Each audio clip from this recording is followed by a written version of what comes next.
Fala galera, tudo bom com vocês? Nosso grupo, nós vamos apresentar sobre elementos de transição. Bom, para você entender o que são elementos de transição, aqui no lado vai estar a tabela periódica e nós vamos falar sobre cada uma delas, como são classificadas cada uma delas, beleza? Bom, na família 1 e na família 2, nós vimos que elas são classificadas como elementos representativos, porque na configuração eletrônica ela termina com a letra S. Quando termina com a letra S, ela é um elemento representativo. E na família 13 ao 18, ela termina com a letra P, que na configuração eletrônica também mostra que é um elemento representativo. E os elementos de transição estão classificados na família 3 ao 12, porque na configuração eletrônica ela termina com a letra D. E a transição interna termina com a letra F, viu galera? E os elementos da transição externa, gente, fica no centro da tabela. E os representativos que ficam na lateral da tabela.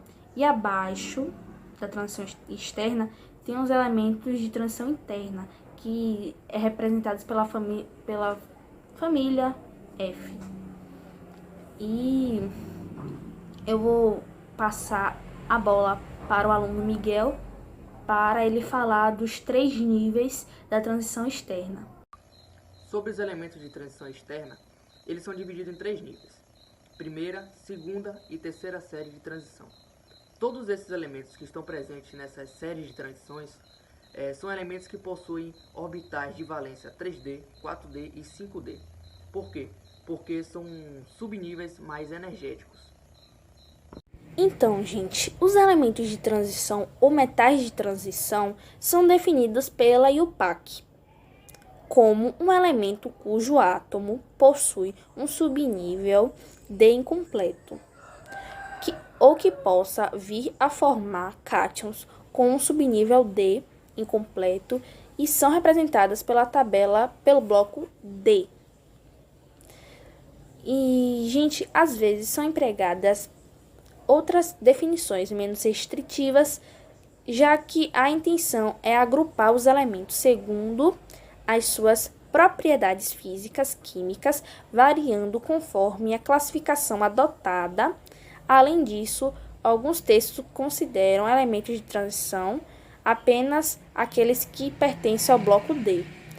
O nome transição vem da posição dos elementos da tabela, representando a transição do grupo 2 a 13, pela sucessiva adição de elétrons ao orbital D. Lantanídeos são todos que pertencem exclusivamente do 6º período da família 3B, sendo chamados assim pelo fato de o primeiro elemento da série ser o lantânio. Agora eu vou falar o nome de alguns lantanídeos e suas siglas: Cério, Ce, Praseodímio, PR, Promécio, PM, Samário, SM, Európio, EU, Térbio, TB. Todos os elementos lantanídeos de transição interna apresentam o subnível 4F como mais energético, ou seja, a distribuição eletrônica de todos eles terminam nesse subnível. Os actinídeos são todos os que pertencem exclusivamente ao 7º período da família 3B, sendo chamados assim pelo fato de o primeiro elemento da série ser o actínio. Agora eu vou dar os exemplos de alguns actinídeos e suas siglas: urânio, U, Netúnio, NP, Plutônio, PU, Férmio, FM, Nobélio, NB. Todos os elementos da série actinídeos de transição interna apresentam o subnível 5F como mais energético, ou seja, a distribuição eletrônica de todos eles termina nesse subnível. Bom, denomina-se elementos de transição interna todos os 28 elementos químicos que estão localizados no 6º e 7º período do grupo ou família 3B da tabela periódica. Eles estão posicionados especificamente do lado de fora do corpo principal da tabela.